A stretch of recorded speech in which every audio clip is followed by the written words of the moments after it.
Hi Pards! Ayan, magsishake tayo ngayon. Siyempre, apple at ampalaya. Masarap yan guys, lalo na sa may mga may sakit. Matatanggal ang mga sakit natin guys.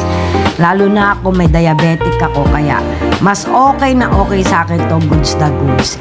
Yung mga bata, sanayin yung mag-shake ng ganito guys, para lumaki silang malusog at hindi maging sakitin. Ayan guys. So, lagyan natin ng konting tubig, di ba? Yan lang. Tapos, yun lang, i-shake lang. Tapos, okay, goods na guys. Napaka okay na ito sa katawan guys. At saka pag kinain mo siya, medyo tamis-tamis kasi yung apple ba, naghalo. Try nyo po ipagsama. Marami pong para-paraan para makagawa ng ganyan. Hindi lang po ganyan. Halo-halo na po. Ikaw, bala ka kung ano yung nasa bahay, yun na lang ang gawin. Diba guys? So yan, natapos na. Lapit na tayo uminom yan. Masarap yan guys, manamis-namis na may pait-pait. Ayan guys. Paano ba yan?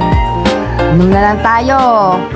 Bye guys. Babush. Bye. Diba? Bula-bula pa ang aking bibig. Sige na guys.